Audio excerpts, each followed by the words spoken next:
Welcome back, guys, to the Andrew Delic podcast. Today, guys, will be another reality check from football to politics to philosophy to sociology to even history today. We have many different topics to cover. Let's start off with my love and my passion, football.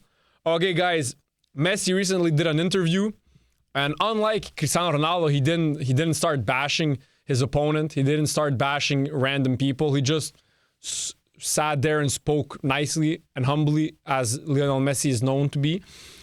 And Messi said, someone asked him, the reporter, the journalist asked him the question, would you prefer another World Cup or another Ballon d'Or? And of course, Messi, being Messi, he answered another World Cup. If we're being honest, in the footballing world, the biggest trophy you can win by far is the World Cup. Yes, a Ballon d'Or is amazing. It means you were the best player for 1 year on planet Earth. That's fucking crazy. But winning the World Cup, man, the World fucking Cup. Do you guys know how global that tournament is? There's like 8 billion people on planet Earth that are currently living and alive. Out of those 8 billion, 5 billion will watch the World Cup final. That's how fucking crazy that tournament is. That's how global it is. So, of course, but not everyone would have answered how he answered. If we're being honest, Cristiano Ronaldo would have answered another Ballon d'Or. Why? Because he's not like Messi. He's more egoistic and he's more me. Of course, he's a team player. He grew up being a professional soccer player, which is a team sport. So, of course, he has inside of him like this team effort and loving his team. But for this specific question, Ronaldo would have answered another World Cup, while Messi, another Ballon d'Or, while Messi answered another World Cup. I personally, depends on the situation. If I never won a Ballon d'Or and I never won a World Cup, then I probably would have chosen a Ballon d'Or. Yes, as much as I hate Ronaldo, I'm more like him. I would have probably chosen another Ballon d'Or. But if I already have 5 Ballon d'Ors and I never won the World Cup, and me winning the World Cup as a starter in that team, as a starting 11 player in that team, then I would have chosen a World Cup. Because winning a World Cup in a starting 11, while you're in the starting 11, as a starter, that's fucking crazy, bro. Now, if you're a bench player, then, you know, like, of course, you're part of the team and the team respects you. Like everyone treats you the same in the team. Like, all the players are equal in that team. But you are a bench player. You're not starting games. You're maybe not even playing any games. So, of course, in the World Cup is like a tournament. It's not 38 games. It's not a season. It's a tournament of a maximum of 7 games. So if you go to the final, if your team reaches the final, which is the last game of the tournament, it means that your team played a maximum of 7 matches. So it's not little, but it's not a lot either. So if you weren't a starting player, if you're not a part of the starting 11, like, yes, you're part of the team, but still, it's not like the same joy as if you're winning it as a starting 11 player. That's just fucking crazy. But hey, Messi already having 8 Ballon d'Ors, 1 World Cup. If you could have a second World Cup, I said it so many times. If Argentina win a second World Cup in 2026, I'm crying, bro, because all the Ronaldo fans I'm gonna go bonkers on them. Even now, with only 1 World Cup, I'm going bonkers on them. If Messi is to win a second World Cup, I'm gonna cry, bro. I'm gonna be so fucking happy, but hey, let's see what happens. And then the same reporter, the same journalist asked him, would you rather be a club owner or a manager? Which he replied to, I'd say I'd rather be a club owner. As intelligent as Messi is on the pitch, as high as his footballing IQ is, he has the biggest footballing IQ of all time regarding that sport. No one has a bigger footballing IQ than he does. The greatest player of all time. And nobody knows football better than Lionel Andres Messi. Nobody. But still, I personally believe that he wouldn't be a good manager. I think he knows it. Deep down, he knows it. And I think everyone who knows Messi, who knows his personality, and who knows football, knows that even though he has the best IQ, even though he's the greatest football player of all time, even though he's the person who understands the sport the most, he still wouldn't be a good manager. Why? Let me take an example of Diego Armando Maradona. Diego Maradona is as intelligent, as good, and as big of a knowledge of the game, has the same knowledge of the game as Messi, Diego Armando Maradona. And he was a shitty manager. He was a shitty coach. And he's also like one of the greatest players of all time, if not the greatest player of all time. But he was a shitty manager. Why? Because for football, for European football, a manager, yes, is important. But in football, you don't really do tactics at the high level.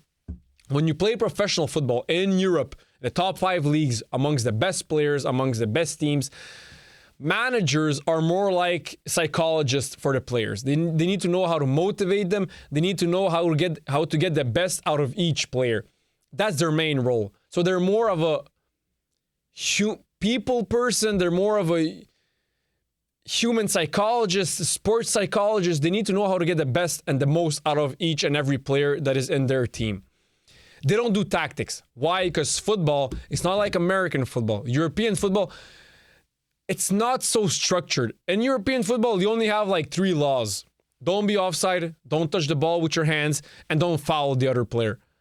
After that, you can literally do whatever you want on the pitch. You can take the ball, juggle it up in the airs, do thousands of passes, do 1 pass a game, play kick and run, dribble past everyone, run with the ball, walk with the ball. You can literally sit down on the floor and no one's going to say anything. So that's why you have so much liberty on the pitch. So that's why managers in European football don't matter. Like, they matter a lot, but not as much as, let's say, basketball coaches or American football coaches or maybe even baseball coaches. I'm not too sure about baseball. I don't really know much about baseball. But if I was to make a bet, I'm pretty sure that baseball coaches matter more than European football managers when it comes to tactics. When it comes to human psychology, motivating a human, motivating a player, getting the best out of your player, each and every one of your players, European football managers matter a lot. That's what they have to be the best at. And I feel like Jurgen Klopp is amazing at it. Lucho Enrique, Pep Guardiola. Jose Mourinho is phenomenal at it. And it is what it is. Now, of course, there are some tactics like Pep Guardiola playing tiki-taka, or let's say Lucho Enrique playing offensive technical football. But at the end of the day, you can have all those tactics, but if you don't have the right players to play that system, you cannot play that system. If you want to play tiki-taka and you don't have technical players, you cannot play tiki-taka. You cannot play tiki-taka. The reason tiki-taka worked at Barcelona is because they had the most technical players of all time with fucking Messi, Xavi, Iniesta, Busquets. I mean, Jesus fucking Christ. Same goes with Man City under Pep Guardiola. They have so many technical players with the ball. That's why tiki-taka works. But let's take a team like Real Madrid, right? They're very technical, but their style of play and the players that they have right now or that they had before in their prime, in their peak with Ronaldo, Benzema, Modric, or whatever, tiki-taka would work because, like it or not, they're so fucking good as players, but it wouldn't be the best system that would fit them the best. So that's why they played more attacking and counter-attacking football, because that system with the players they have fits them the best. So, of course, managers can implement their tactics, but at the end of the day, you need to have a certain type of players to play that tactic that you wish to play on the pitch. So that's why, yes, managers really matter when it comes to doing tactics, but the most important in European football for managers is motivating their players, being a human psychologist, getting the most out of each and every player you have. The player needs to be ready to go and die on the pitch for you. That's how important, that's the most important aspect of a manager. Having all the players in his roster, having them to the will that they're ready and willing to go and die for you on the pitch and fight for you on the pitch. That's the most important. And Messi doesn't have like that. He's really introverted, really shy. He's not like the best with humans. Like, how can I say this, man? He's not the best with, I mean, you know, some guys are just like, you put them in a room, they don't know anyone. Inside of 2 minutes, they're going to be friends with everyone. They just have like that people skill, that charisma, that confidence, I guess you can say. They just have that skill inside of them. Messi isn't that type of person, doesn't have that necessary skill inside of him. Like Zlatan, let's say, Zlatan has that skill. He could put Zlatan in a room where he doesn't know anyone, and inside of 2 minutes, he's gonna be friends with everyone. He's gonna have a group of friends. Messi isn't that guy. Messi, you put him in a room, he doesn't know anyone. He's just gonna be alone by himself and just like be shy and be introverted and be silent. Like that's Messi's type. That's not the best personality type to be a manager. Of course, Messi is such a fucking genius of the game. He could be a good manager, but he wouldn't be the best manager. Okay, guys, next topic. Okay, so Kylian Mbappe already has 400 goals in his career, which is fucking crazy. He's the youngest player of all time to reach 400 goals. He reached it at the age of 26 and 328 days. Second in that list is Lionel Andres Messi at the age of 27 and 95 days. Third is Cristiano Ronaldo, 28 and 335 days. Harry Kane is fourth at the age of 30. Benzema at the age of 34, and Thierry Henry at the age of 36. This just proves that Mbappe is one of the greatest players currently on planet Earth, and he'll have such an amazing career. He's entering his prime. He's 26, going on 27 in December. He's entering his prime. He's a bit underrated right now. Before, I used to say that he was overrated, because before people thought that he was the next Messi. That was people overrating him. But now people are trash talking him, saying that he's a flop, he's a fluke, he's not that good. Now you guys are underrating him. You have to properly rate him. He's amazing. One of the best players on planet Earth currently. He is. He's easily top 3. There's Lamine Yamal, and there's him, and then there's like someone else, Dembele or some shit like that. He's easily one of the best players currently on planet Earth. And now, of course, Messi isn't in this list because Messi's in another universe. We don't even compete with him because you cannot compete with him. But right now in Europe, he's one of the best players. And this just proves it. Now, of course, just the fact that he scored 400 goals before Messi or before Ronaldo at a younger age than those two players doesn't mean that he's better than them, and doesn't mean that he'll be better than them. But it still means a lot. It still has a big impact on his future and on his career. And it just shows us how good Kylian Mbappe is. Now, of course, Messi at the age of 26 and Mbappe at the age of 26, it's not even comparable. Messi at the age of 26 already had 4 Ballon d'Ors. Like, let's all chill the fuck out. And Ronaldo also at the age of 26 was better than Mbappe. So, of course, this proves a lot. 400 goals, the youngest player to reach 400 goals, which is crazy. But even though he reached it before Messi, he still isn't a better player than Lionel Andres Messi. Even when Messi was 26 and when he's 26 currently, there's still a big difference. But hey, still, that accomplishment is crazy from Kylian Mbappe, and that's going to go down in the history books for quite some time. And of course, records are meant to be broken, but this record's not going to be broken for enough years and maybe enough decades. Next topic. So Vinny Jr. said this regarding Carlo Ancelotti, who Carlo Ancelotti currently is the new manager for the Brazil national team going into the World Cup in 2026. He said, Ancelotti is doing what he has been doing at his clubs. He is passing confidence, making everyone feel comfortable, taking advantage of each player's best characteristics in their position. He wants to see all the people of Brazil happy. And so do I. Brazilians are by far the best football players of all time, and they're so fucking good. I mean, it's normal, right? They have a population of like almost 200 million people, and they're constantly playing fucking football.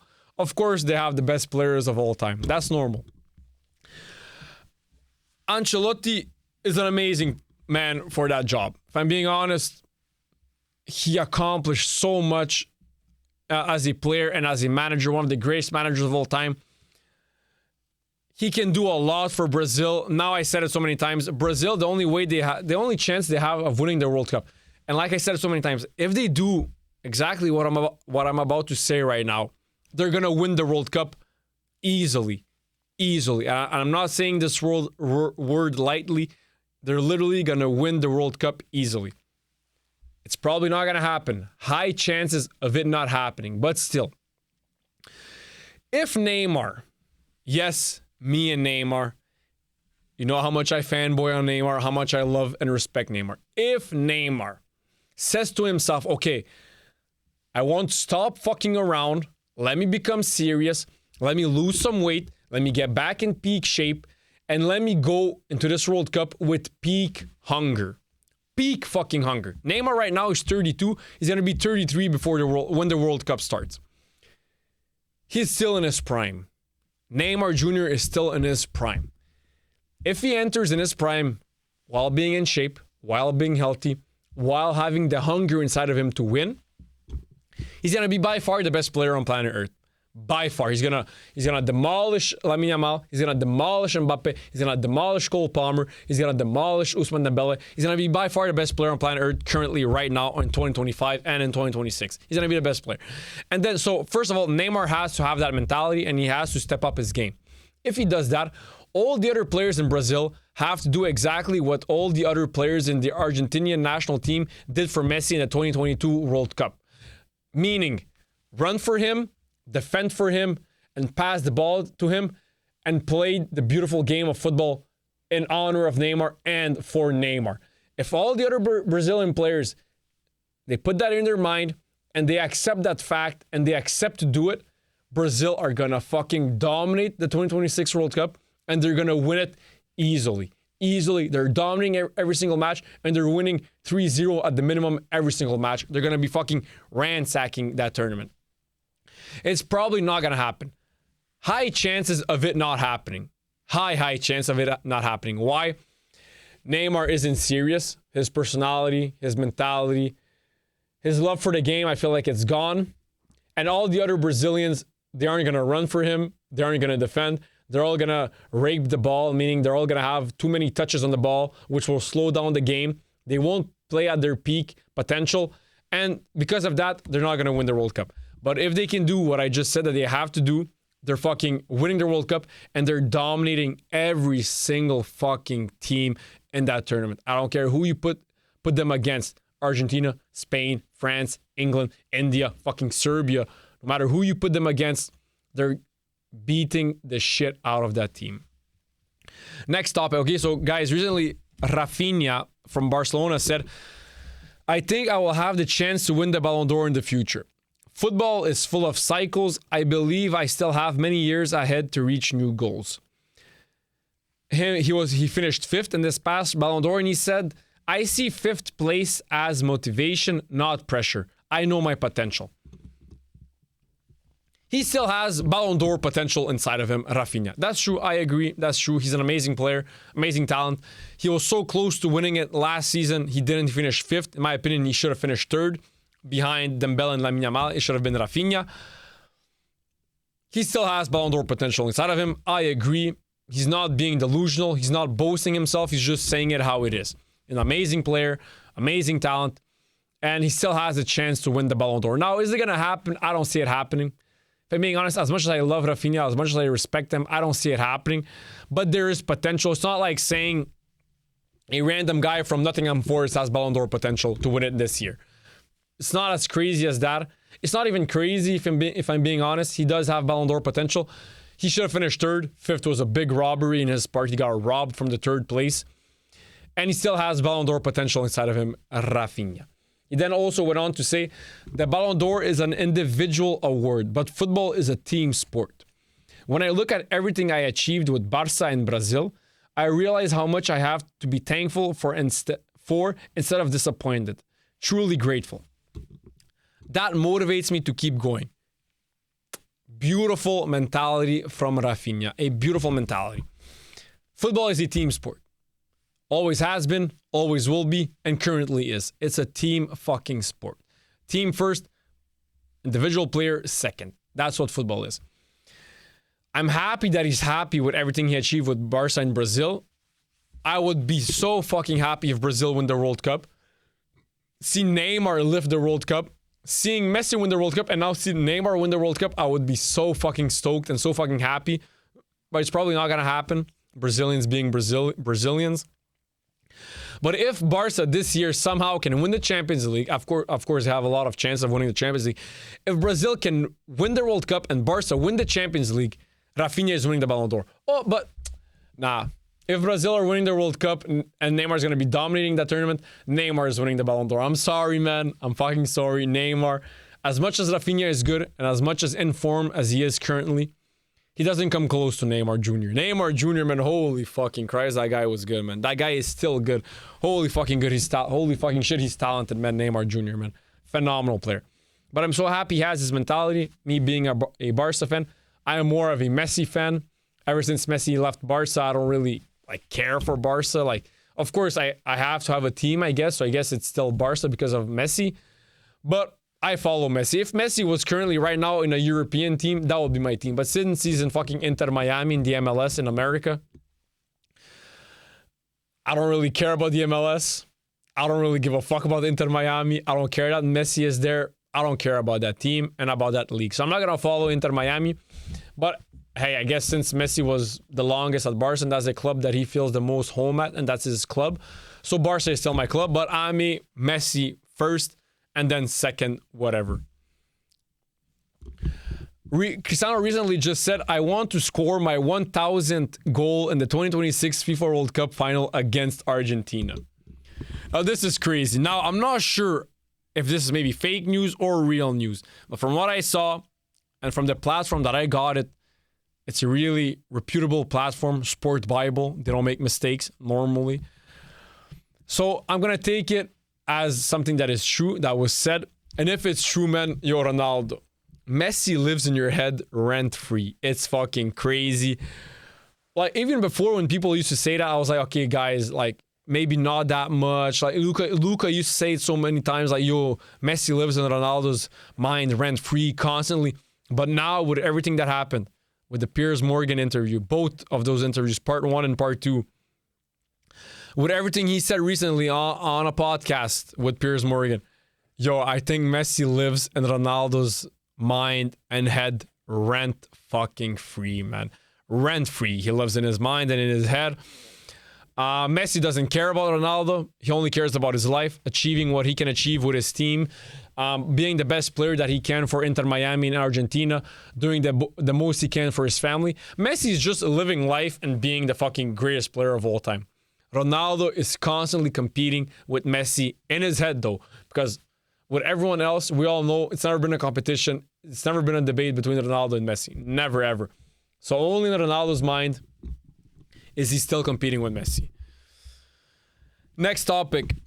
Laporta said we're planning to build a Lionel Messi statue at the new stadium.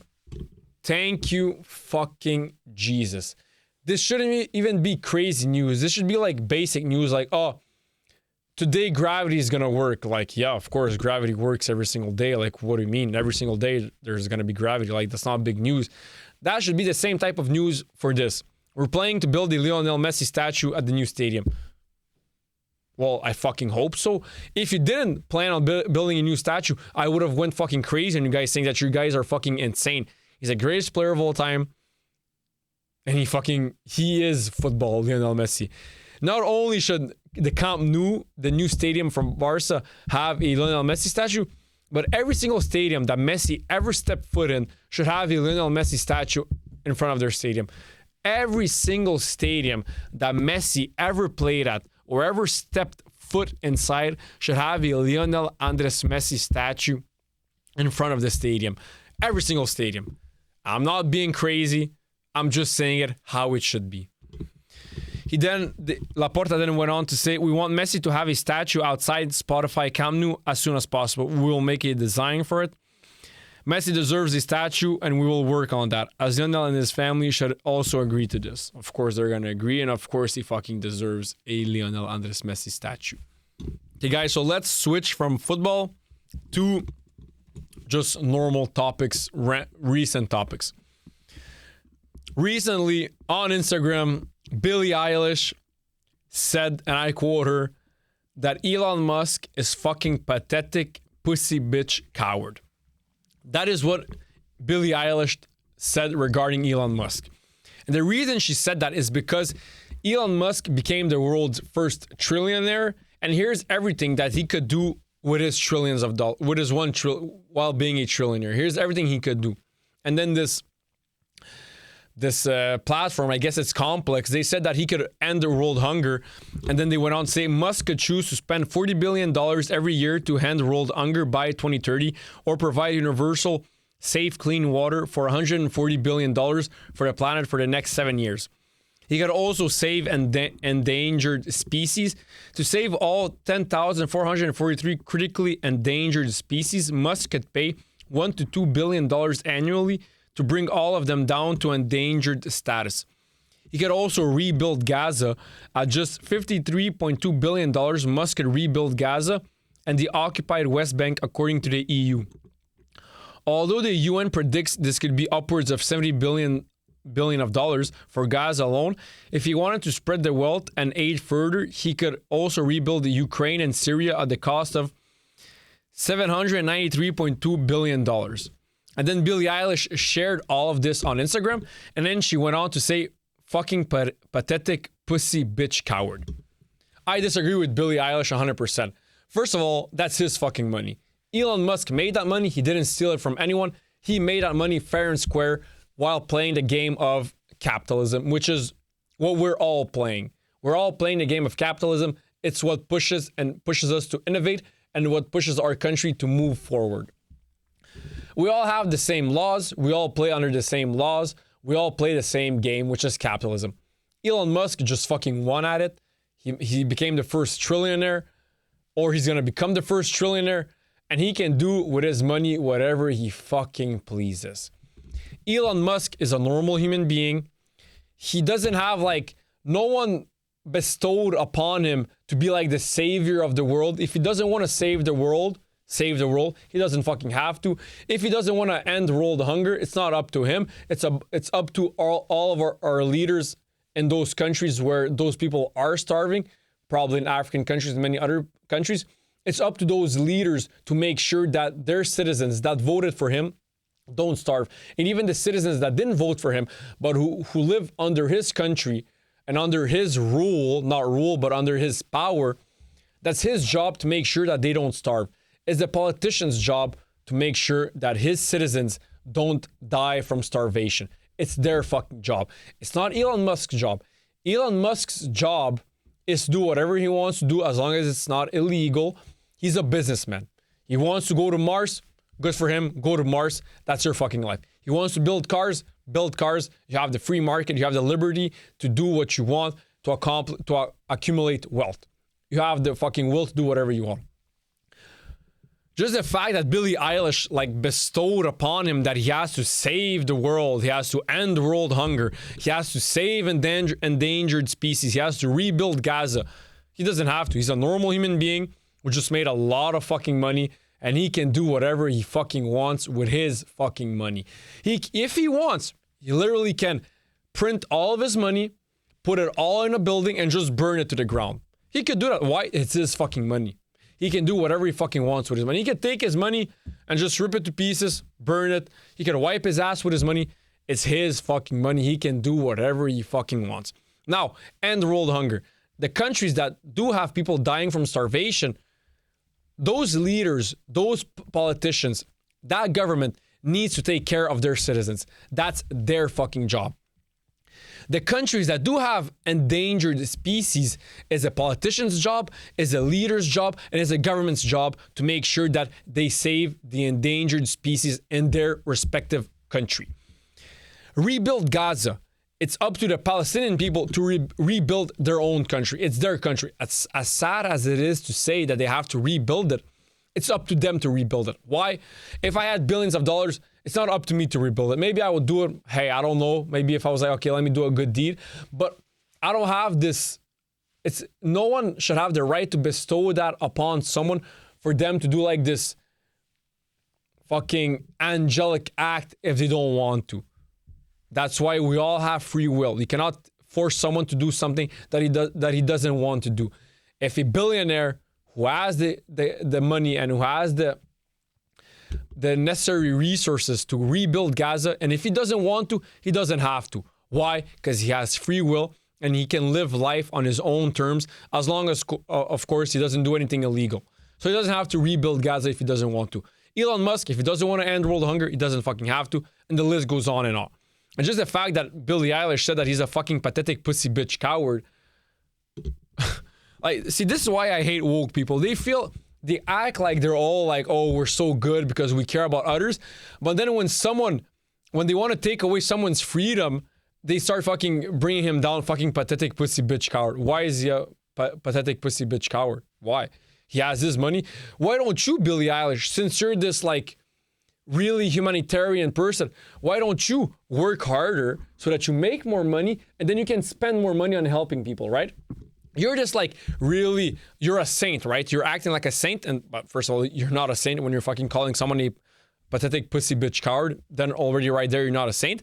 But hey, you act like you're a saint. You, of course, if you had that money, you would have rebuilt Gaza, you would have saved endangered species, and you would have ended world hunger perfectly. Also, Billie Eilish, you're not poor, right? You're not poor. You're making millions and millions and millions of dollars. Why do you have to live in a mansion? Why are you driving the new Porsche? Why are you driving a Lamborghini, Billie Eilish? Why don't you just take all your money and just give it to poor people, right? And you don't even have to go as far as Africa or Palestine. You're living in America. There's very poor people living in America, like really poor people living in America in ghettos and hoods and just trailer parks and whatever. They could use some financial help. Why don't you help them? Why do you have to live in a mansion? You can live in a nice, humble home in a nice neighborhood and be safe and have everything, have a restroom, have a bedroom, have a toilet, have a kitchen, have everything you need to survive, right? Why do you have to live in a mansion? Why don't you just take your millions of dollars and just give it to people who actually need more money maybe for clothes, maybe for school books, maybe for food, maybe for whatever.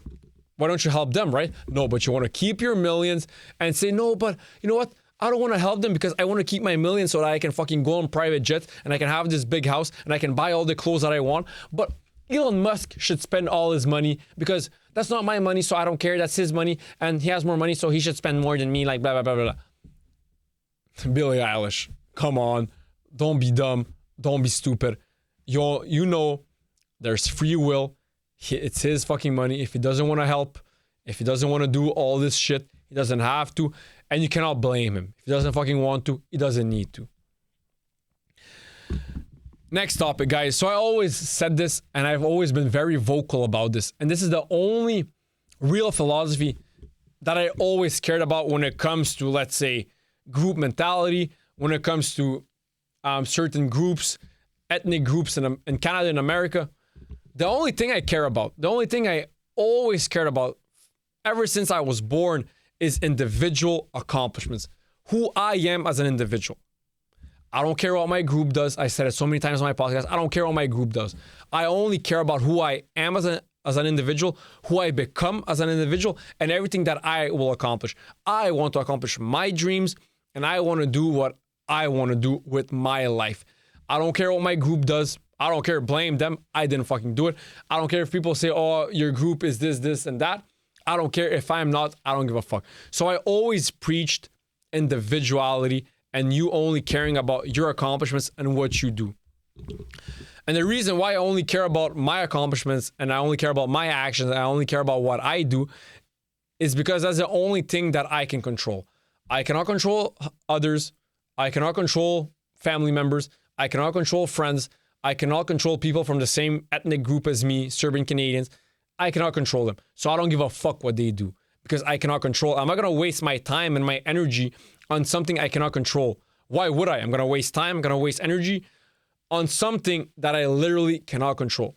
But so instead of wasting time and energy on that and wasting my peace, my peace of mind and whatever, I'm going to take all my energy and all my patience and all my time spending it in something that I can control. And if I'm being honest, like, I don't care what others do. I don't really care what they accomplish, what my group accomplishes. I only care about individual accomplishment. Like the pyramid of Maslow, at the top is individual accomplishment, is accomplishing your dreams and developing yourself into who you want to be. That's the only thing I cared about. That's the only thing I always preached about. That's why I never liked, while growing up, I used to hang a lot with immigrants. I still do. And that's why I never liked when they had the victim mentality. When they had a mentality of, oh, since I'm not a pure Canadian, a pure Quebecois, I cannot do certain things because they don't like me, blah, blah, blah, blah, blah. Just the fact when you have that mentality, that puts you subconsciously put yourself below them and you're not going to accomplish as much as someone else just because he thinks more of himself. Fuck that. I have my dreams. I only have one life. I have my dreams to accomplish. I have my goals and I want to become the best version of myself. Do you really think I'm going to put myself below someone else just because my origins are from Serbia and they're not from Quebec or Canada? I don't give a fuck. I am who I am. At the end of the day, the only thing that matters to me is who is Andrei Delic? Who's Andrei Delic? That's the only fucking thing I care about. I don't care what my group does. I don't care what my family members do. I mean, I wish them all the best to my family members and to my group and to every single human being. I wish them all the best. But at the end of the day, I only care about what I accomplish and what I fucking do. That's the only thing I care about. And that's how I feel like everyone should care about. That's why Western countries are so progressive and so innovative, is because we value individual performance and individuality the most. Other countries where they value group mentality and group accomplishment more, they don't innovate as much as Western countries, where it's all about individuality and individual accomplishments and becoming the best version of yourself. That's the most important. That's where you innovate, and that's where you get this hunger and this fire inside of yourself to go and accomplish your dreams, to go and become the best version of yourself, and to go become the most competent person you can become. And that's where competition comes in between other people, and that's how you grow and how you become better. That's the only thing I fucking care about, and that's what everyone should care about. Is you should only care about things that you can control. You shouldn't give a fuck about things you cannot control. The weather, I cannot fucking control the weather, so I don't give a fuck the weather. I'm gonna adjust to the weather because I can control my reaction to things that I cannot control, like the weather or like what someone else will say or what someone will do, whatever. I can only control my actions. I only have my free will, and I can only control me, myself, and I. So I'm only gonna care about me, myself, and I. Until I get kids, of course. When I get kids, then of course I'm gonna love them more than I love myself. But for now, I don't have kids, so I only care about accomplishing my dreams and doing what I want to do and becoming the person that I want to become. Okay, guys, so this recently, I mean, with social media, I saw so many crazy clips regarding, like, I saw a clip of a guy on Jack Neal's podcast saying that he's been taking very different drugs. Like, I forgot a name, but he said he was taking very different drugs so that he looks better physically. And then he was naming some drugs. I'm like, okay, I guess they're like pharmaceutical normal drugs, I guess. Like, I didn't know them. But then at the end he said that he also takes crystal meth so that he looks like leaner, because I guess crystal meth like makes you leaner, makes you skinnier, because I guess it kills like the fat. I don't know how crystal meth works. Maybe it's because it takes the hunger away. But he said that he takes crystal meth so that he becomes leaner and that he gets hollow cheeks, like less fat in his cheeks. Broski, I understand like being lean is like cool and everyone wants to be lean. I understand. But to take crystal meth? Broski, do you understand how fucked up that is? That's really fucking fucked up. And the thing is, he said it like normal. He's like, yeah, you know what? And I also take crystal meth so that I look leaner and I lose fat in my face. I get hollow cheeks. I'm like, broski, do you just understand what you just fucking said? I understand, like, you want to look good. Everyone wants to look good. That's just like normal. All the girls, all the guys, everyone wants to look good. That's normal. But to go as far as to take crystal meth, and first of all, I mean, second of all, taking crystal meth won't make you look better. It will actually make you look worse. When the fuck did you see a meth head looking better, looking like the best version of himself while taking crystal meth? Like, broski, are you fucking crazy? Yo, I gotta find this video. This is just fucking insane. And then I was looking at the comments. No one's responding. They're all like, yeah, normal. Like, yeah, okay. What else does he take? And I wrote a comment. I'm like, what the fuck did I just watch? Did he literally say that he's taking crystal meth?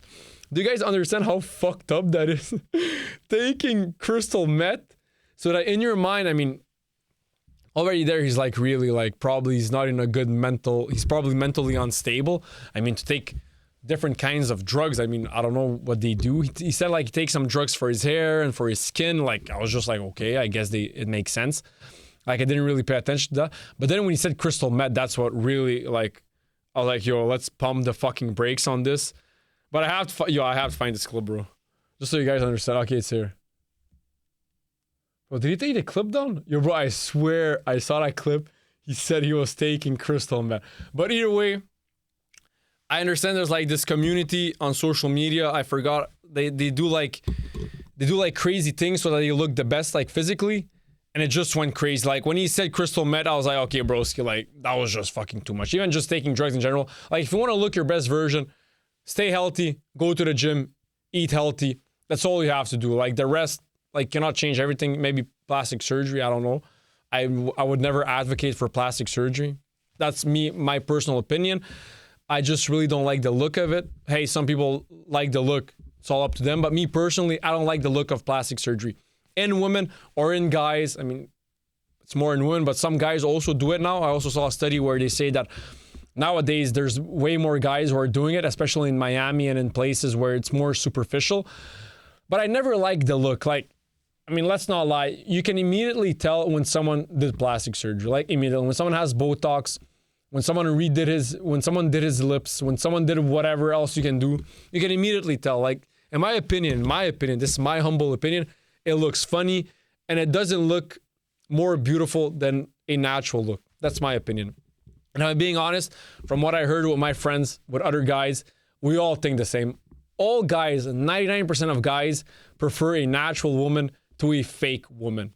99% of guys, and maybe even 99.9999. Me personally, I never heard a guy say, I prefer a woman who is fake, who is filled with Botox, with lip fillers, with whatever else, to a naturally beautiful woman. I never heard that in my life, and I'm probably never going to hear it. But what I want, the point I wanted to make is, as much as looks are important, especially for women, personality, mentality is a million times more important, and it will get you way further in life than just looks.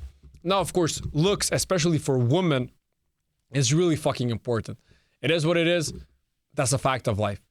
But still, personality, mentality will get you way further in life than looks, especially for guys. For guys, yes, looks are important, but not as much as who he is as a person, his personality, his dreams, his ambitions, his mentality, his mindset. That's the most important for a man. And personality, especially for a guy, triumphs over looks every single time, man. So that's why, like, that's when I saw that clip, I was like, okay, like, I understand you want to look good, but already there, I mean, when you said crystal meth, you fucking lost me. But it brought me to the necessity to express myself that, in my opinion, personality, mindset, psychology, your how you see life, how you are as a person is way more important than how you look as a person. Okay, guys, so I did an episode once with Simba, shout out Simba, and I talked about, he's an actor and a model, and he really likes movies. So do I. I fucking love movies. I've always been a big cinephile ever since I'm like 5 years old, and the reason is because of my dad. My dad has always been a big movie lover, and he still is to this day. And ever since I was young, he always used to take me to the cinema, like two times a week. We'd always go to the cinema, me and my dad with my brother Luca. We fucking love the cinema, and I fucking love movies. And the reason why I love the movie Django Unchained so much, when I'm gonna explain the reason why, it's gonna make sense with everything I said in the beginning of this episode. Imagine this, okay? Let's put things into perspective. Django Unchained. Django, in that movie, he's a black American slave, African American slave, right? That's who he is. So he's a slave.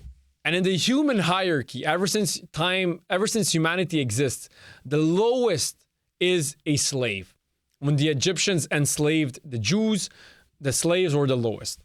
When white people enslaved black people, not when they enslaved, but when white people bought slaves from Africans in Africa and then brought them to America, because that's what happened. When they brought them to America, slaves in America were the lowest, like, in the hierarchy of humans. So slaves are always, and have always been, the lowest in the human hierarchy. So imagine this. Django is a slave. The society he lives in, America, in the 1700s, in the 1800s, just before the Civil War broke out, he's seen as the lowest of the lows in his society. The entire society thinks of him the worst. He's below a human being. He's a fourth-class citizen. No one gives a fuck about him. He has no rights. We can literally kill him and nothing's gonna happen. And he's the lowest of the low. But Django, being the badass motherfucker that he is, he said to himself, no, fuck that shit. I'm him. I'm gonna do what I have to do. I don't care how people see me. I don't care how society sees me. I don't care how people treat me. I don't care how society treats me. I'm gonna do me, and I'm gonna do what I have to fucking do. Django is a top fucking G. That's a top G mentality. Imagine this. I hear people nowadays complaining about, oh my God, this person thinks this about me. She thinks that, he thinks that. Django was literally a slave. You cannot be lower than a fucking slave. You cannot. All human beings in that time and era saw him as like the lowest human being. They all thought about the worst about him. Society literally told him, you're a slave. You cannot do anything. You have to shut the fuck up and do what you're told. He said, nah, fuck that shit. I don't care how society sees me. I don't care how the government sees me. I don't care how the world sees me. I know how I see myself, and I'm gonna do what I have to fucking do, or I'll die doing it. Django, that's why I love the movie Django Unchained so much. He goes from being a slave to being a top fucking G. Why? Mentality. He said to himself, you know what? Fuck that shit. I'm not who society tells me that I am. I'm not who that person tells me I am. I'm not who the government tells me I am. I'm not who the majority of the population thinks I am. I am who I say I am, and I'll do what I have to fucking do. Top fucking G. Django on fucking Chain. That's why I love that movie so much, because I love movies where you see a person going from nothing to being a hero, because you see all the hardship, you see the change of mentality, you see how he becomes a top G. And Django literally went from the lowest of the low, a fucking slave. I'm not talking about a guy who works a minimum wage as a dishwasher. A slave is even below that. He's a fucking slave. You're as worthy as to society as an iPhone. Like, I can literally break my iPhone, nothing's gonna happen to me. The owner of those slaves could literally kill their slaves and nothing's gonna happen to them because that was their property. So imagine how fucking low society saw him. Nowadays, being a dishwasher with minimum wage, which no girl likes, has no friends, that's still above Django in the hierarchy in that society and in that time. And he still said, fuck that shit. I'm him. I'm not going to let society put chains on me. That's why it's Django Unchained. He unchains himself and he becomes who he has to become, and he becomes who he is destined to become. That's why I love the movie Django Unchained so much, and that's why I fucking love and respect Django so much. Of course, that's a movie character, but there's probably some stories similar to his in the real world that happened centuries ago when there was slavery in America or in Brazil or anywhere else where there was slavery. So that's why I fucking love that movie. Okay, guys, so recently I saw this story of Solomon and Samson. And the idea behind it is how lust destroys a man. Yo, for all my brothers out there, all my men out there, lust is a powerful fucking sin. It's one of the 7 deadly sins, and I fucking understand why. I think it's the biggest sin for almost all men, lust. Yo, lust sometimes can make you do fucked up things. Let's not lie. Lust can literally destroy a man. Lust can literally destroy a king, which is what lust did with Solomon and Samson. Now I'm going to tell you the story of Samson and Solomon and explain how lust destroyed all of them. Samson, you know the guy in the Bible with the long hair who was really strong. Then when he cut his hair, he became weak. That's what I mean by Samson in this pretext. Samson was physically strong, but internally weak. His downfall wasn't a lack of strength, it was a lack of discipline. Lust can make you lose discipline and make you lose focus and make you lose everything. That's how fucking powerful lust is. Samson repeatedly followed his desires instead of God's instructions, especially when it came to women. He pursued forbidden relationships, Philistine women, despite God's command not to intermarry with Israel's enemies. Now, you don't have to be religious to agree, to believe in the story. Like, I mean, this is just a biblical story. It was written, like, who knows if it happened? Probably fucking didn't, but who knows? Maybe it did happen. But one thing's for sure, there wasn't a guy who was strong with long hair and then with short hair, he became weak. That's magical. That's a fairy tale. But still, the morality behind the story remains, even to this day, remains true. how lust can destroy a fucking man. He also had a relationship with a prostitute in Gaza, Delilah, who ultimately ended up betraying him. Delilah exploited his weakness. Samson's lust made him blind to danger. I ain't gonna lie, lust can make us blind as fuck. It can literally blind us, and literally it can cloud our judgment so badly, it's actually fucking crazy, man. Like, I'm speaking from personal experience, from myself and from all of my friends and from everyone I know as a man. Yo, lust can blind the shit out of you, and it's actually fucking crazy. That's why post-nut clarity is so fucking powerful, man. It's crazy. He ignored repeated signs that Delilah was manipulating him. Of course, he was getting pussy, so he didn't give a fuck. He revealed the secret of his strength, his Nazareth vow, and she used it to destroy him. Consequences of Samson's lust: his hair was cut, his strength then left him, his eyes were gouged out. Symbolic, he was spiritually blind before he became physically blind. He became a prisoner and a slave. He ultimately died with his enemies. So Samson went from being the strongest man on planet Earth, from being a king to being a slave because of lust. That's what lust can do to a man. If you're a man and you don't control your lust, and you cannot control your lust, that is what lust will do to you, man. Lust blinds you, weakens your judgment, and makes you easy to manipulate. Real fucking shit, man. Samson had God-given potential but lacked self-control, and that was enough to destroy everything. Crazy, man. Then if we go on to the next story of Solomon, the King Solomon, who was the wisest king of all, the wisest human beings of all, of course, in this biblical story, he was destroyed by love, lust, and idolatry. Solomon started as the wisest man alive. He had incredible wisdom, wealth, power. He was God's favorite, and he had a peaceful kingdom from him being so wise. But even the wisest man can fall to desire. Solomon married a foreign woman despite God's command. Solomon had 700 wives and 300 concubines. All men would love to have 700 wives and 300 concubines. Imagine having 1,000 women in your disposal. All men would want that. We all have that ego. All men would love that. But that's not how life is supposed to be lived, and that was going to destroy you. Many were from nations God specifically said not to marry because they would turn his heart away. His wives led him into idolatry. Solomon didn't fall immediately. It happened slowly and subtly. He built altars for pagan gods like Shemosh and Moloch. He participated in idol worship. His heart turned away from the Lord. God became angry with him. His kingdom was torn apart after his death. Israel split into two nations, Israel and Judah. The golden age of Israel ended because of him.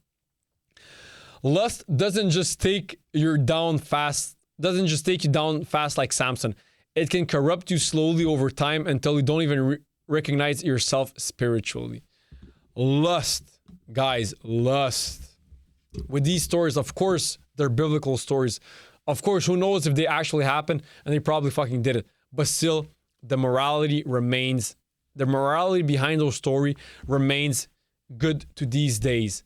Lust can destroy any single man and every single man, no matter how powerful you are, no matter how smart you are, no matter how rich you are, no matter how wise you are, no matter how strong you are. Lust can destroy you. And it can really fucking destroy you, man. It's actually fucking crazy, man.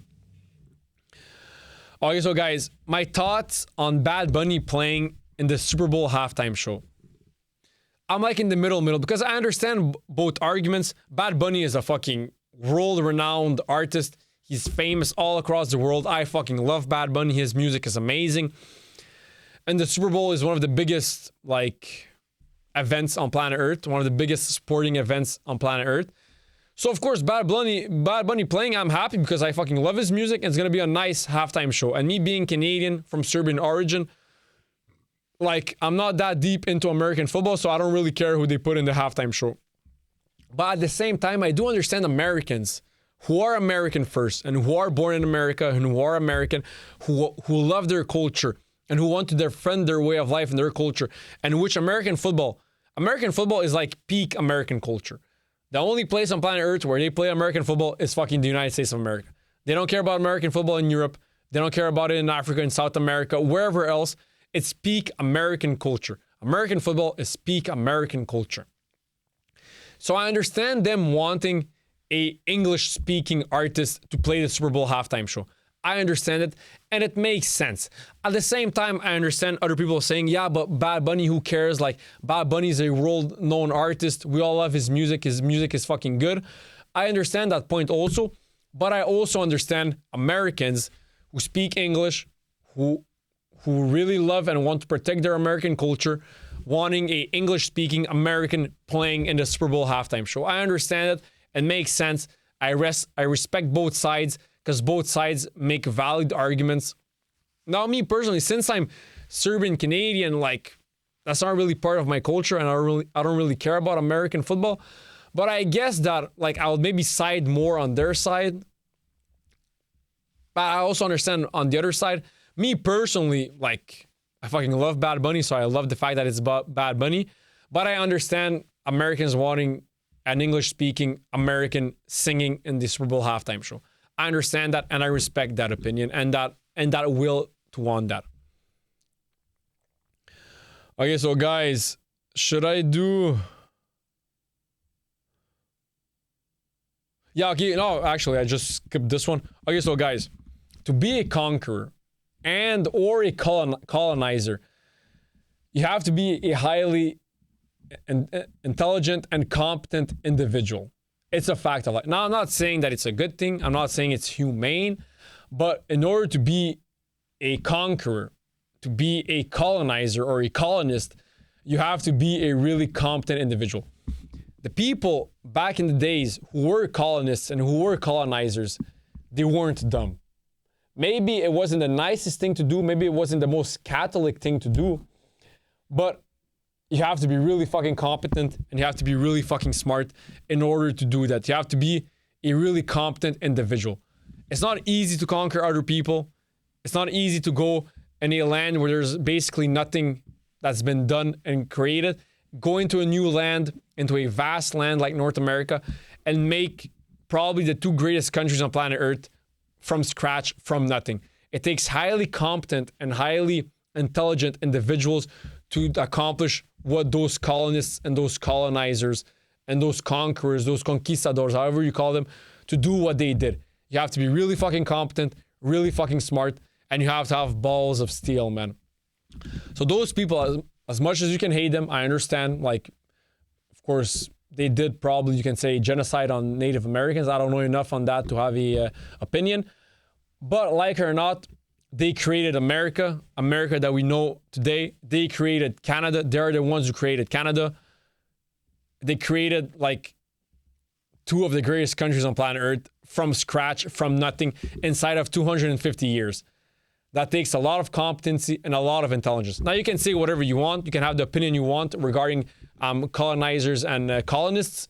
But one thing you cannot take away from them is that they were really proactive, really fucking competent, really fucking smart, and they innovated a fucking lot, and that they created probably, it's up to debate, the two greatest countries right now on planet Earth, Canada and America. That's why everyone wants to live here. That's why people risk their lives immigrating, refugeeing in Western countries, just like my parents did. My parents risked their lives escaping Serbia, escaping Bosnia during the war to come to Canada. Why? Because they know that Canada is one of the greatest countries on planet Earth. And the people who created Canada are the colonists and the colonizers that many people hate. You can hate them. You can call them inhumane. You can call them un-Catholic, un-Christian. But one thing you cannot call them is incompetent, stupid, and not innovative. That's something you cannot call them. Okay, guys, let's do some quotes from Carl Jung. Before I do some quotes from Carl Jung, which is one of the biggest intellectuals to ever exist, Jordan Peterson fucking loves Carl Jung. And this is the reason why.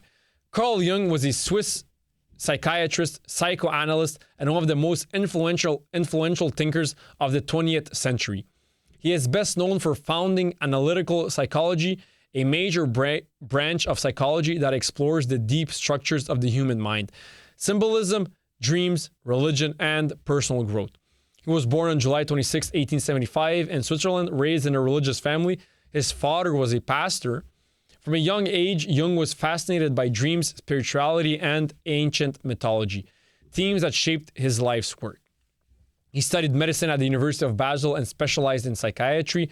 He joined the Burgosli Psychiatric Hospital in Zurich under Eugen Buehler, where he gained recognition for his research on schizophrenia.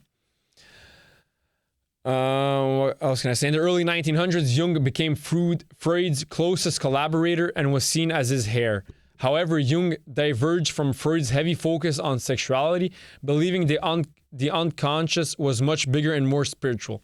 Their split in 1930 became one of the most famous intellectual breakups in psychology. Jung introduced concepts that are now mainstream: the collective unconscious, a universal layer of the mind shared by all humans; archetypes, universal symbols such as the hero, the shadow, the mother, etc., the shadow, the hidden, dark side of the personality; and individuation, the lifelong process of becoming your true and whole self. Introversion and extroversion, personality orientations now used in modern personality tests. Dream symbolism, interpreting dreams as messages from the unconscious. Later life, Jung traveled extensively from Africa to India to America, studying religion, myth, and culture.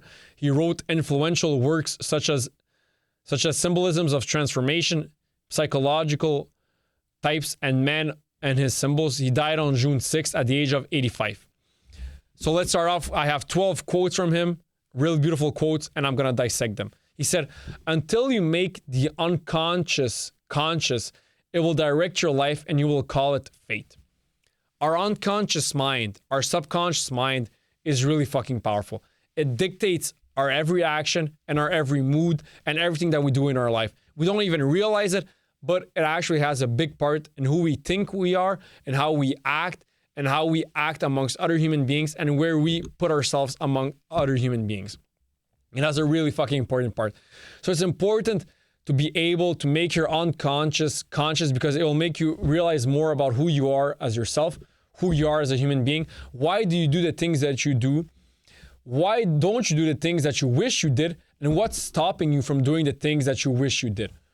Let's say me, for example. Before, I was really camera shy, like extremely camera shy.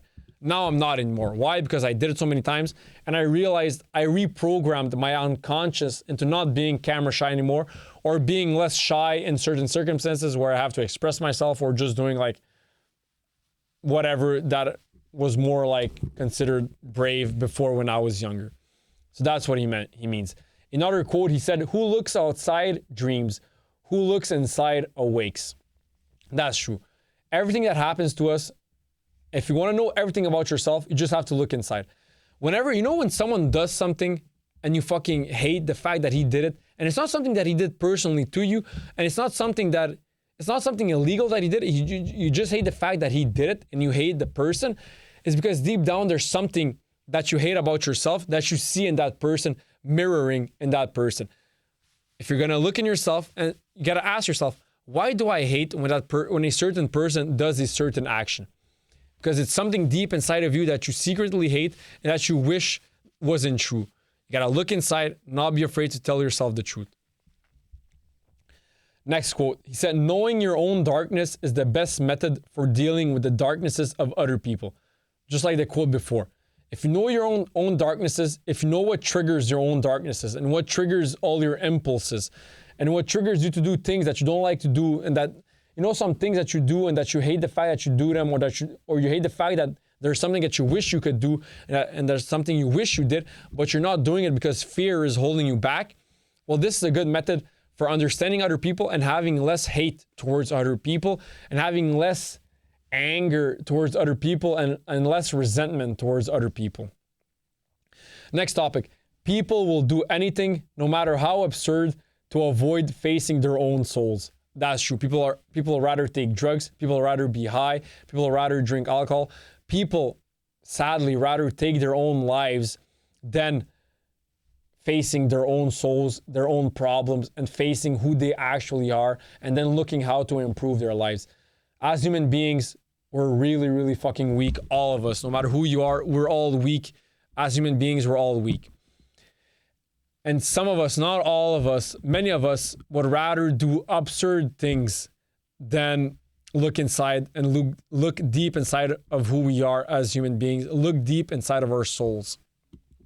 You know how there's like this famous meme that like say, man would rather go to war, man would rather build a $1 billion company than seek therapy.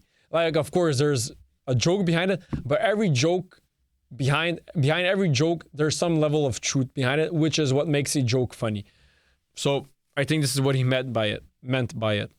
Next quote, he said, the privilege of a lifetime is to become who you truly are. So you see, that's why I value individualism so much and who you are as an individual. The privilege of life is becoming who you truly are. The only way you can become who you truly are and who you truly are meant to become is by facing your fears and never giving up. That's the only way. That's the only thing you can control. You can only control your actions. You cannot control how other people act, and you cannot control external events. The weather, there being a volcano erupting, a war breaking out, whatever. You cannot control certain things. So you should only focus on controlling things that you can control, because the privilege, the biggest privilege of a lifetime, like Carl Jung said, is to become who you truly are. Next quote, he said, there's no coming to consciousness without pain. When you start facing your fears, when you start going in the process of becoming who you have to become, you're going to encounter a lot of pain through failure and through rejection, which is normal. But that's the only way you can come to the consciousness of who you are and who you are supposed to become, how to fulfill your full potential. Only through pain can you come to the realization of who you are and who you are meant to be, to the full consciousness of that factor.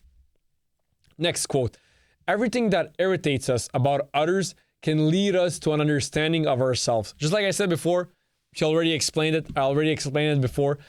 Everything that irritates us about others can lead us to an understanding of ourselves. That's a fact.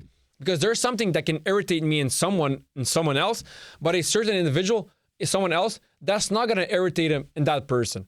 So why is it only irritating me and it's not irritating that person also? Because we're different. We all have different things inside of us that make us tick and that makes us just different, and we're all unique. So that's just normal.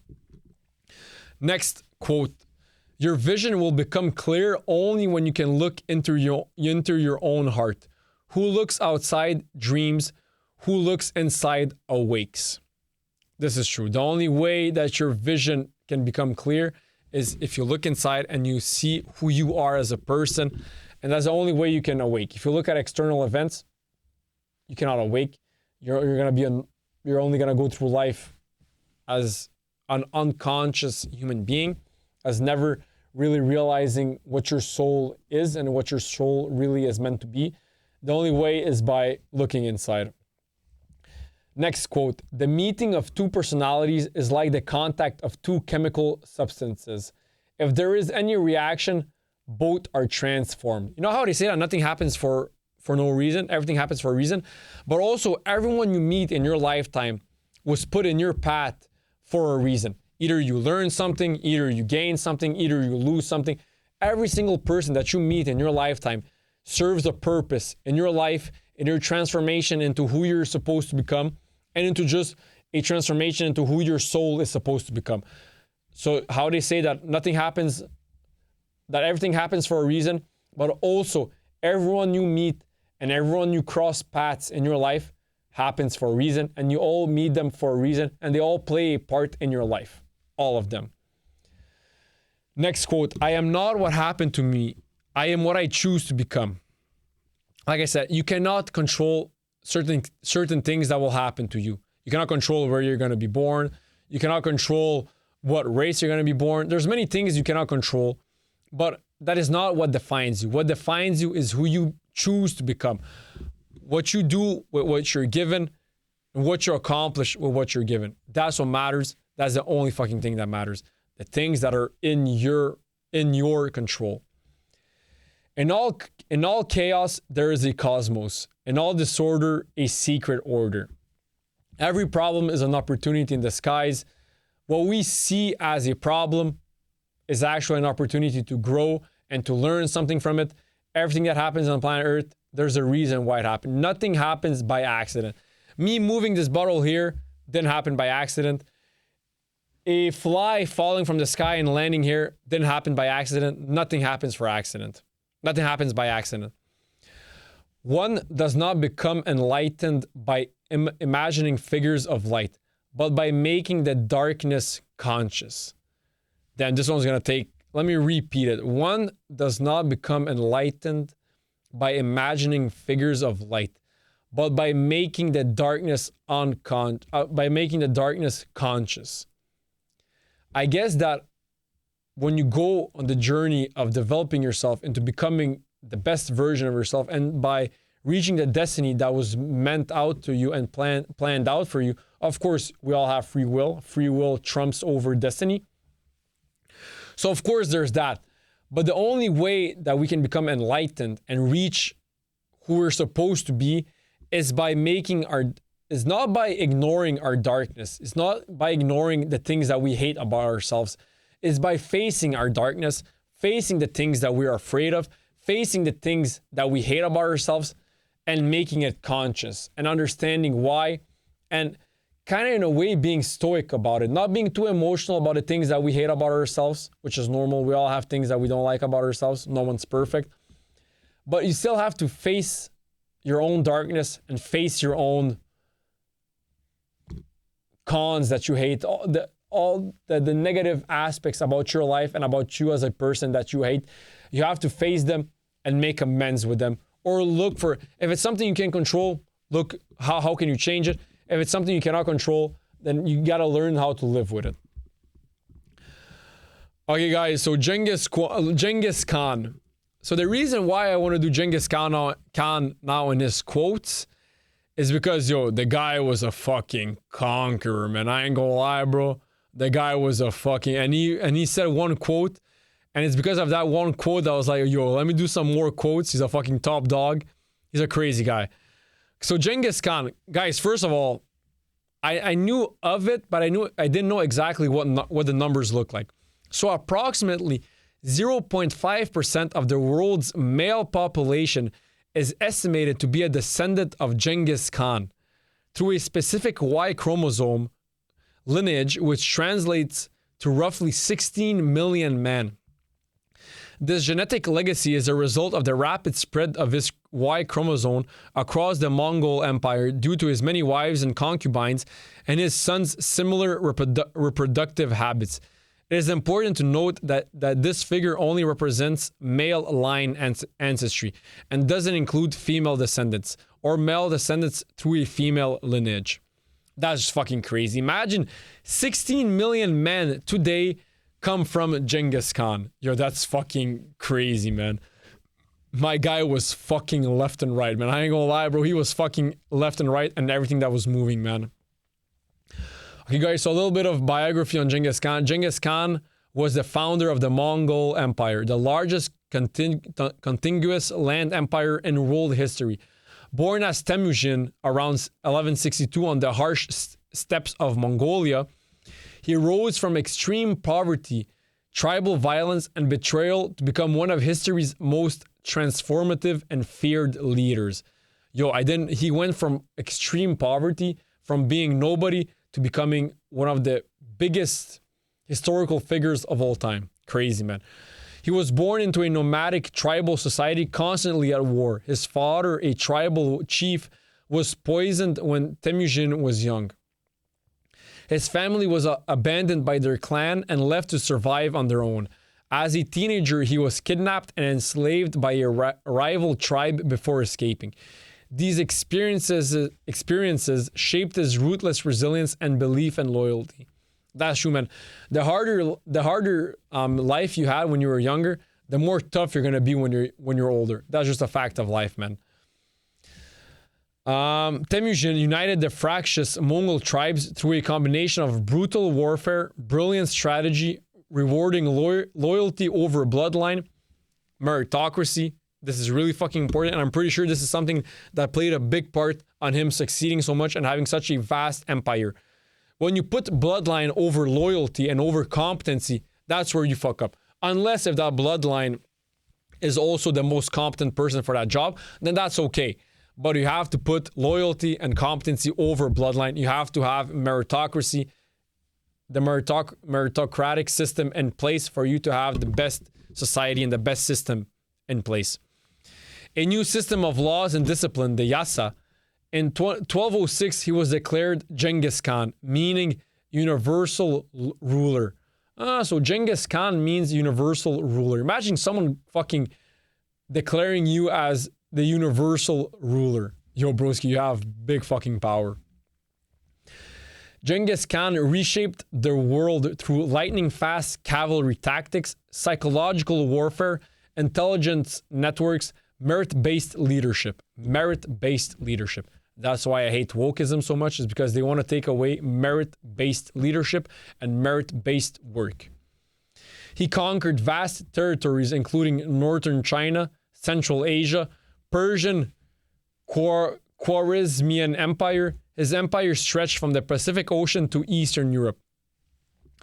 Beyond warfare, Genghis Khan established religious tolerance, promoted trade along the Silk Road, created a postal system, unified Mongolian tribes under a legal code, elevated commoneers, and eliminated aristocratic privilege. He was both a destroyer and a builder, feared on the battlefield, innovative in governance. Genghis Khan died in 1227 under mysterious circumstances during a military campaign. My guy probably died from like AIDS. He was having sex with everything that was moving. He probably died from a fucking sexual disease. I ain't gonna lie. It's still mysterious circumstances. But if I had to bet money, he fucking died from a sexual disease. I don't know what kind of sexual disease existed in those days, but something existed and he died from that shit if I had to put money on it. The location of his burial remains unknown. His descendants expanded the empire even further, ruling China, Persia, and parts of Europe. Over 16 million men alive today are estimated to carry his Y chromosome lineage. He remains one of history's most influential leaders, both admired and condemned.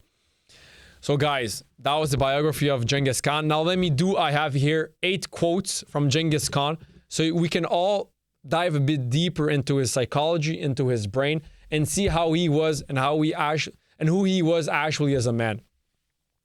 I'm gonna end this with these 8 quotes, and I'm gonna be done. So first one, he said, "I am the punishment of God. If you had not committed great sins, God would not have sent a punishment like me upon you." Do you know how fucked up that is? He literally says that when he comes to kill you and to pillage your village and to steal everything you have and to rape every woman you have, he says that it's God who sent him because you guys sinned so much, you need punishment, and I am the punishment of God. Do you understand how fucking like badass this quote is? How fucking fucked up this quote is? I am the punishment of God. If you had not committed great sins, God would not have sent a punishment like me upon you. So he's basically saying, yo, I'm Bruce, I'm literally going to destroy everything you have. I'm going to rape everything you have. I'm going to steal everything you have. I'm going to burn to the ground everything you have because God sent me as a punishment upon you. Jesus Christ, man, that's crazy. The greatest happiness is to scatter your enemy and drive him before you, to see his cities reduced to ashes, to see those who love him shrouded in tears, and to gather into your bosom his wives and daughters. Yo, this guy was a conqueror to the bone, bro. Jesus fucking Christ. No pity, huh? Jesus, yo, he was crazy, bro. Yo. Imagine just what kind of man he was. Like in real life, imagine what kind of man he was. He was a conqueror. He only wanted to conquer. He only wanted to take for himself, and he only wanted to expand his lineage, his empire, and expand his rule. Yo, that's just crazy. Next quote, "It is not sufficient that I succeed. All others must fail." Now this is crazy. I never understood people who taught like this. Like in my mind, I only care what happens to my life. Like if someone else succeeds, if someone else accomplishes his dreams, good for him. Like I don't really care. That's not my life. So I only mostly focus what's happening in my life. But some people, man, they have like this hate inside of them, and they not only do they want to succeed, but they won't see others fail. Like I guess it's like a power trip They want to feel above everyone else. I don't know. But in my opinion, that was always a weird mentality to have. Like, just because someone succeeds doesn't mean you cannot succeed. And just because someone makes money doesn't mean you cannot make money. Like, I don't know why some people have that mentality, but hey, I guess we're all different. Next quote, he said, conquering the world on horseback is easy. It is dismounting and governing that is hard. I guess when it comes to pure violence, he was the master of it. And then he was like, yo, it's so easy to conquer on horseback that the thing that is actually hard is governing new land. Crazy, man. I cannot relate. Real shit. If you're afraid, don't do it. If you're doing it, don't be afraid. Half and half. Doing things that you're afraid to do, that takes a lot of courage and that takes a lot of bravery. Doing something you're not afraid to do, it doesn't take courage, it doesn't take bravery because you're not afraid to do it. So it's really noble. It takes a lot of like personal introspection, it takes a lot of guts to do the things you're afraid to do, and that's when you grow the most as a human being. Next quote, he said, an action committed in anger is an action doomed to failure. Yo, I agree, man. I think we can all agree. We all did something once or many times when we were angry. Like at the moment when you're angry, you feel like that's the right thing to do. Like you lose all rationality inside of your mind. But then after that, when you cool down, you're like, yeah, maybe I shouldn't have done that. That's normal. All human beings have that trait. You need to learn how to have mental control of your emotions, how to be stoic, and how to not react based on anger, not react when you're angry, because everything we do out of anger, we end up regretting doing it. Next quote, the strength of a wall is neither greater nor less than the courage of the man who defends. I cannot really comment on this. I'm not really a conqueror. I don't have a fucking land to defend. Next quote and the last one.